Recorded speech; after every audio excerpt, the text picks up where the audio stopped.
கண்மணி கோகிலமும் சேர்ந்து நம்மள நல்லா ஏமாத்திட்டாங்கம்மா. இனி அவங்களை இந்த பக்கம் பார்த்தேன் அப்புறம் நடக்கிறதே வேறம்மா. அதான் இல்லன்னு ஆயி போச்சுல. நீ போய் உன் வேலையை பாரு. அந்த 2 பேரும் நம்ம வீட்டு பக்கம் வரட்டும் வச்சுக்கிறேன். என்னடி அவன் இப்படி கத்திக்கிட்டு இருக்கான்?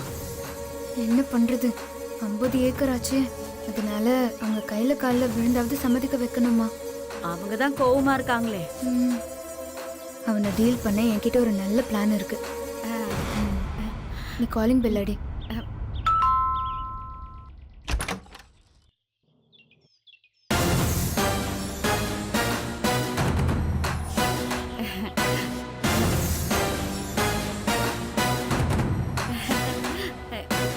என்ன விஷயம்? எதுக்கு இங்க திரும்பி வந்திருக்கீங்க? சம்பந்தி, நான் சொல்றத கொஞ்சம் கேளுங்க. நீங்க சொல்றதெல்லாம் நான் கேட்கணும்னு அவசியம் கிடையாது. முதல்ல வீட்டை விட்டு வெளியே போங்க. ஒரே ஒரு நிமிஷம் சம்பந்தி. அதெல்லாம் ஒண்ணு வேணாம். முதல்ல நீங்க புறப்படுங்க. சம்பந்தி இருங்க. துர்கா, இது அவங்க தான் ஏதோ சொல்ல வராங்கல்ல, உள்ள வர சொல்லு. அவங்க தான் சொல்லட்டுமே. இவரு நல்ல மனுஷன்தான், இவரை வச்சு சாதிச்சிடலாம். சரி சொல்லுங்க. வெளியில இப்படியே நின்னா சொல்றது, உள்ள வாங்கன்னு ஒரு வார்த்தை கூப்பிட மாட்டீங்களா? வாங்க. சொல்லிட்டாங்கல்ல, வா. இப்படி பேசுறேன் பாரு. அந்த பொண்ணை பத்தி தான். அந்த பொண்ணை பத்தி எதுவும் பேசாதீங்க. அதான் இல்லன்னு முடிவாயிடுச்சுல. திரும்ப ஏதாவது சொல்லி எங்களை முட்டாளாக்க பாக்காதீங்க. இங்க பாருங்க, நாங்க ஒண்ணும் உங்களை முட்டாளாக்கல. நாங்க எல்லாத்தையும் உங்ககிட்ட முன்னாடியே சொல்லிட்டோம். அவ வசதியான பொண்ணு, ஒரே பொண்ணு. எது? கொஞ்சம் வெகுளித்தனமா நடந்துக்கிறா, அவ்வளவுதான். அவ எப்படியோ நடந்துட்டு போட்டுங்க. என் புள்ள ராஜா மாதிரி இருக்கான். அவனுக்கு இப்படிப்பட்ட பொண்ணை நான் கட்டி வைக்க மாட்டேன். என்னம்மா புரியாம பேசுறீங்க? அழகா அறிவா எங்க பொண்ணு இருந்தா நாங்க ஏன் கோடிக்கணக்கா சொத்தை வச்சுக்கிட்டு மாச சம்பளம் வாங்குற உங்க பையனை தேடி வர போறோம்?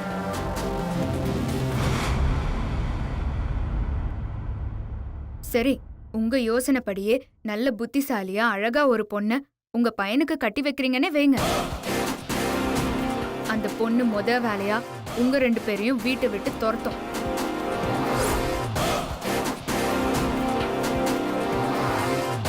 அடுத்ததா உங்க பையனை அடிமையாக்கி காலம் பூரா அவளுக்கு எடுபடி வேலை பார்க்க வைப்பா. ஆனா எங்க ஐஷு அப்படி இல்ல. காலம் பூரா அவ உங்களுக்கு அடிமையா இருப்பா.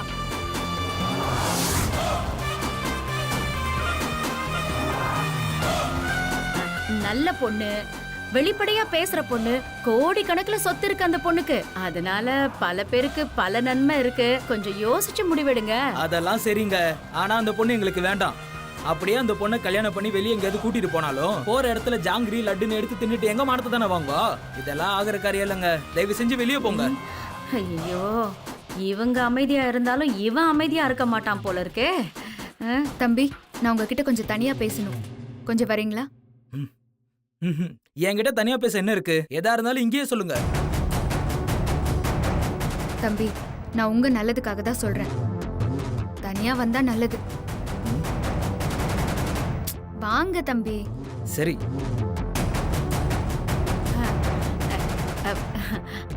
எப்படியும் கண்மணி உங்க பையன் கிட்ட பேசி சம்மதிக்க வச்சிருவா. நீங்க ஒண்ணும் கவலைப்படாதீங்க. சொல்லுங்க, என்ன பேசணும்? உனக்கு எவ்வளவு சம்பளம்? 20,000. காலம் முழுக்க வேலை பார்த்தாலும் உன்னால 1 லட்சம் சம்பளத்தை கூட தொட முடியாது. ஆனா நீ அந்த பொண்ணை கல்யாணம் பண்ணிக்கிட்டா ஒரு நாளைக்கு 1 லட்சம் வரை செலவு பண்ணலாம். ராஜா மாதிரி வாழலாம். அதோட நீ உனக்கு பிடிச்ச வாழ்க்கைய உன் இஷ்டப்படி வாழலாம்.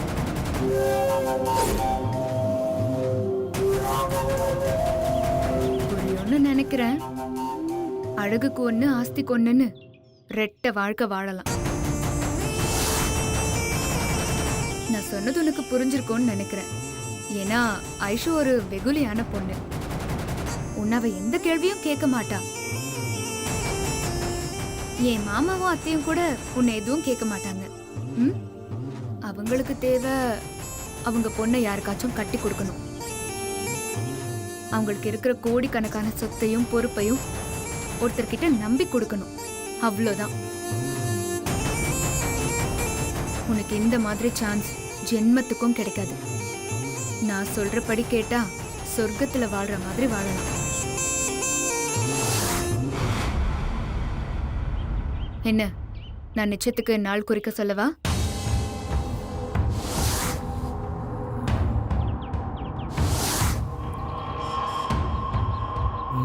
குறிக்க சொல்லுங்க.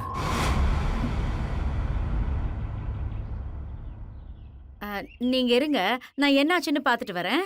ம் போய் பாருங்க. என்ன கண்மணி, மாப்பிள்ளை என்ன சொல்றாரு? படிச்ச புள்ளல, எடுத்து சொன்னதும் புரிஞ்சுக்கிட்டாரு.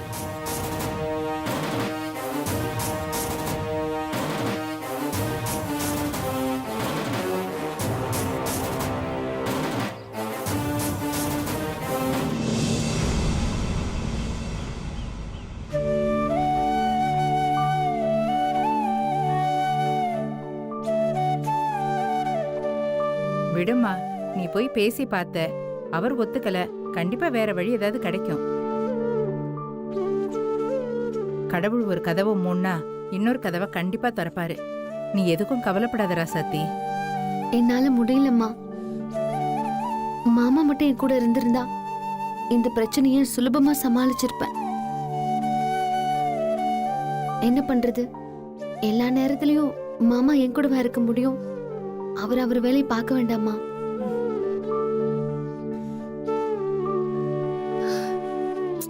விடு ராசாத்தி, வேணானே. உன்னால தனியாவே இதை சமாளிக்க முடியும்ன்ற நம்பிக்கையில தானே தம்பி இது தெரிஞ்சும் ஊருக்கு போயிருக்காரு.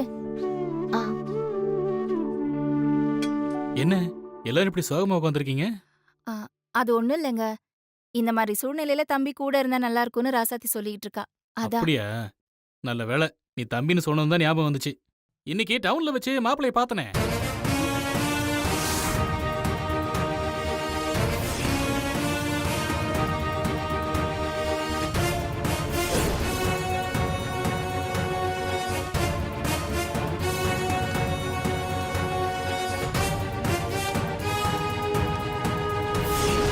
மாப்பிள்ள மாதிரியே இருக்கு. மாப்பிள்ள மாப்பிள்ள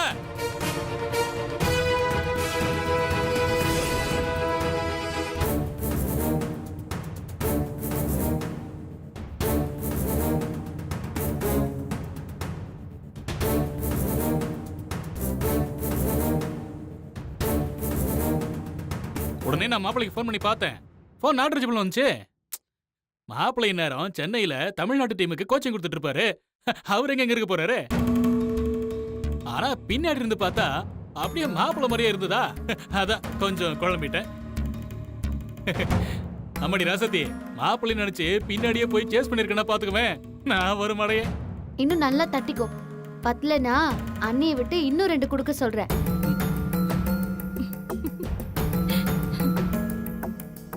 என்னென்ன மாமா என்னைக்காவது போய் சொல்லியிருக்காரா? மாமா பத்தி நீங்க சந்தேகப்படலாமா? ஏங்க, உங்களுக்கு கொஞ்சமாவது புத்தி இருக்கா? இனியன் தம்பி மாதிரி இருந்தா உடனே எல்லாமே நம்ம தம்பி ஆயிடுமா? ஏண்டா, அவளே மாப்பிள்ளை பேசலன்னு சொல்லி வருத்தமா இருக்கா. நீ அவரை அங்க பார்த்த இங்க பார்த்தேன்னு சொல்லி குழப்பிட்டு இருக்க. சாரிமா ராசாத்தி, உன் நிலைமை தெரியாம நான் வேற உன்னை கஷ்டப்படுத்திட்டேன். பரவாயில்ல விடுங்கண்ணே. சரி பொண்ணு, காபி தண்ணி போடு, நான் போய் ஃப்ரெஷ் ஆயிட்டு வரேன். ம் சரிங்க.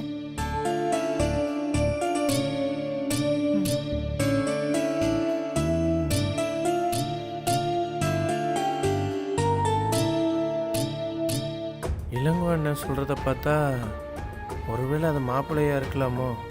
இவன் சென்னைக்கு கோச்சிங் போகிறேன்னு சொன்னதே நமக்கு சந்தேகமாக இருக்குது. கோச்சிங் பற்றி கமிட்டியிலேருந்து நமக்கு எந்த தகவலுமே வரல.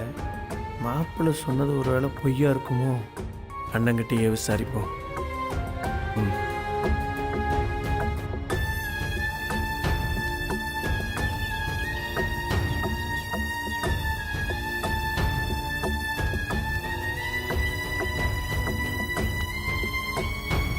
இளங்கோ அண்ணன், என்ன அழகரு? என்ன? இல்லை, இனியன் எங்கேயோ பார்த்தேன்னு சொன்னீங்கல்ல, எங்கண்ணே பார்த்தீங்க? அது வந்து, ஏய் அது மாப்பிள்ளை இல்லடா, மாப்பிள்ளை மாதிரி ஒரு ஆளுன்னு தானே சொன்னேன். அதான் அது அந்த மாதிரி ஆளை எங்கண்ணே பார்த்தீங்கன்னு கேட்டேன். அதான்டா அந்த பாரதி டீ கடை இருக்குல்ல அந்த பக்கமா தான் பார்த்தேன். அதுக்கு என்னப்ப? ஓ, பாரதி டீ கடையா? ஆமா, எது கேக்குற? இல்லைண்ணே, சும்மா தானே கேட்டேன். ஏன் நான் உங்களை கேள்வி எதுவும் கேட்கக்கூடாதுண்ணே? சரி சரி, அப்படிலாம் பார்க்காதீங்க. நீங்கள் காப்பி போட்டு வைக்க சொன்னீங்களா அண்ணிய? இந்நேரம் போட்டு வச்சுருப்பாங்க. நீங்கள் முகம் கை கால் எழும்பிட்டு காப்பியை குடிக்க போங்க. போ போ, இது சொல்றதுக்கு கணத்தடிக்க வந்துட்டான்.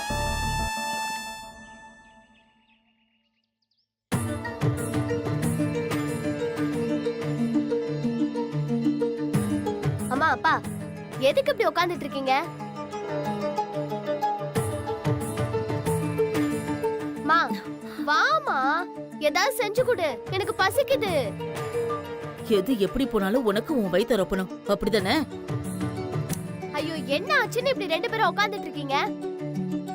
மா பசிக்குதுமா, சாப்பிட ஏதாவது தாங்க. சிப்போ, சாப்பாடு கொடுக்கலனா என்ன? இதோ ஆப்பிள் இருக்கு, நான் அதை சாப்பிட்டுக்கிறேன்.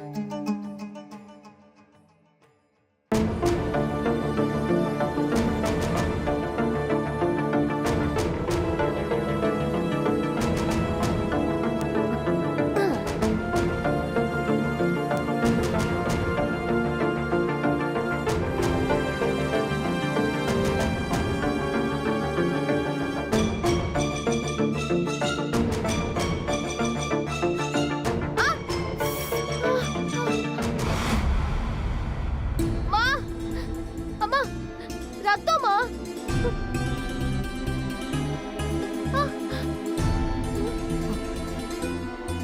அப்பா கையில கத்தி பட்டுருச்சுப்பா. அப்பா ரத்தம் வருது. கையில பட்ட கத்தி உன் கழுத்துல பட்டு அப்படியே செத்திருந்தா கூட நிம்மதியா இருந்திருக்கும். ஏன் இப்படி உயிரோட இருந்து தினம் தினம் எங்களை சாவடிக்கிற? அப்பா நான் என்னப்பா பண்ண? தின்னி வீட்டுல உண்ணி கூட தங்காதும்பாங்க. இப்படி எல்லாரையும் சங்கடப்படுத்தி அப்படி உடம்ப வளர்க்கணுமா? பேசாம செத்து தொலையலாம். அப்பா நிஜமாவே என்ன சாக சொல்றியாப்பா? ஆமா, செத்து தொலை. உன்னை சாகத்தான் சொல்றேன். கொஞ்ச நாள் அழுதுட்டு தலைய முழுகிடுவேன். இப்படி தினம் தினம் அழுதுட்டு இருக்க வேண்டிய தேவை இருக்காது. அம்மா அப்பாவை பாருமா, எப்படி எல்லாம் சொல்றாரு. அவரை பேச வேணாம்னு சொல்லுமா. ஏய், அவர் பேசுனதுல என்னடி தப்பு இருக்க? எதுக்கு நீ உயிரோட இருந்து எங்களை கொண்டுகிட்டு இருக்க? இதுக்கு நீ பிறக்காமலே இருந்திருக்கலாம்டி. அம்மா அப்பா தான் அப்படி பேசுறாரு, நீயும் அப்படி பேசுற. அப்படிதாண்டி சொல்லுவ. போய் தொலைடி, எங்கயாவது செத்து கித்து தொலை, இல்ல எங்கயாவது கண் காணாத இடத்துக்கு போயிடு, எங்கயாவது போய் தொலை. தொல்லை ஒழிஞ்சதுன்னு நாங்க நிம்மதியா வச்சிருப்போம்.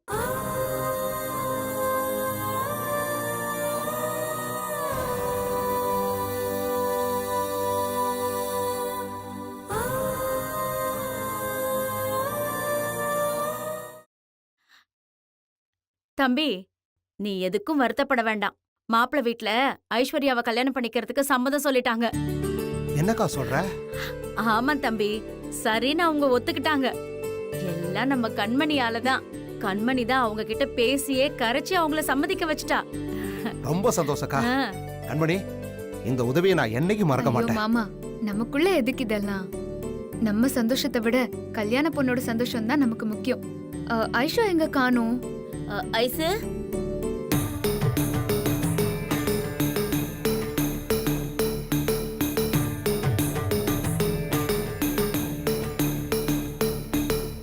என்னாச்சு? அது கல்யாண பேச்சு நின்னு போன கோபத்துல ஐசுவை திட்டிட்டோம். ஆமாக்கா, கொஞ்சம் கோபமா பேசிட்டோம். என்ன தம்பி, அவளுக்கு என்ன தெரியும்? சின்ன புள்ள தானே அவ. அவ கோச்சிட்டு கொல்ல பக்கம் தான் போனா. ராஜி, போய் அவளை கூட்டிட்டு வா. சரிங்க.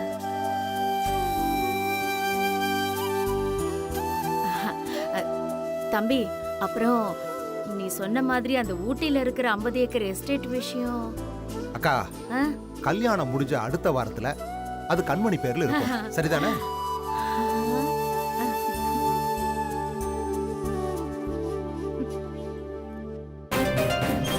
ஐஸ்வர்யா, ஐஸ்வர்யா, ஐஸ்வர்யா, எங்க ரொம்ப சந்தோஷம் எங்க தம்பி. எங்க எங்க தேடி ஐஸ்வர்யாவை காணோங்க. நல்லா தேடி பாத்தியா? பார்த்துட்டேங்க, எல்லா பக்கமும் தேடி பார்த்துட்டேன், எங்கேயும் இல்லைங்க. சரி வா தேடி பாப்போம் வா. ஐயா இவ்வளவு அப்படி பேசிட்டு என்னடி இது குண்டச்சிய காணுமாமே. ஐயோ எங்க போனான்னு தெரியலையே. ஐயோ 50 ஏக்கர் எஸ்டேட் ஆச்சே, விட முடியுமா? நாமளும் போய் தேடலாம். வா வாமா. வா வா வா வா. எங்க போனான்னு தெரியலையே. இப்படி பண்ணிட்டா ஐசோ. ஐஷு ஏமா ஐசோ. ஐஷு வீட்ல இருக்கிறது பத்தலன்னு வெளியில ஐஷு! என்ன வாங்கி சாப்பிட போயிட்டாளா? அப்படி எங்க போனா? ஐஷு ஐஷோ ஐஷு எங்க இருக்க? ஐஷு ஏ கண்மணி, என்னடி இங்க எங்கேயுமே அவளை காணுமே. ரோட்ல ஏதாவது வித்துக்கிட்டு போயிருப்பாங்க. அந்த குண்டச்சி அவனுங்க பின்னாடியே போயிருப்பா போல. சரி வா நம்ம போய் தேடலாம். வாமா.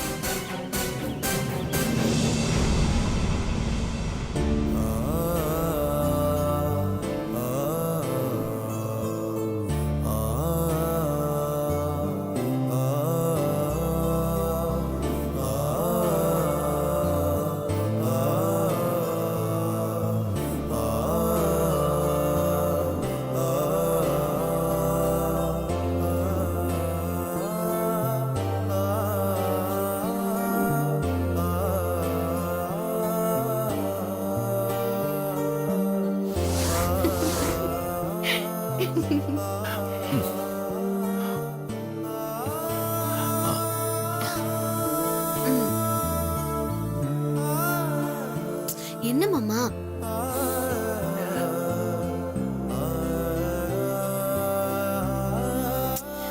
சும்மா இருங்க மாமா. அப்படிலாம் இருக்க முடியாது.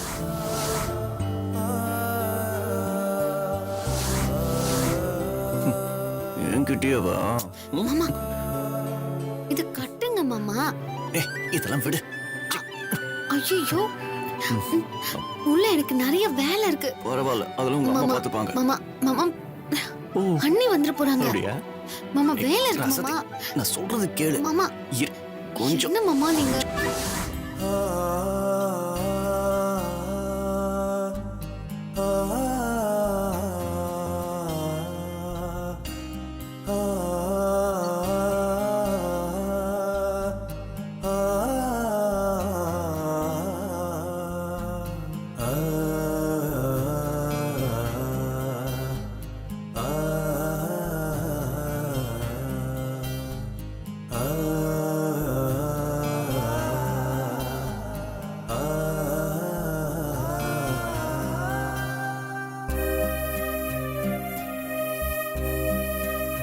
ராசாத்தி, கதிர் ஃபோன் பண்ணதுலேருந்து எனக்கு உன்னோட ஞாபகமாகவே இருக்கு. நீ ஜெயிக்கணும், நம்ம கம்பெனியை மாற்ற ஒரு நல்ல இடம் கிடைக்கணும். உனக்கு நேரடியாக தான் என்னால் உதவ முடியாது. ஆனா அந்த கடவுள்கிட்ட ஒவ்வொரு நிமிஷமும் உனக்காக வேண்டிக்குவேன். உன் கடின உழைப்புக்கு கண்டிப்பா உனக்கு என்னைக்குமே வெற்றி தான்.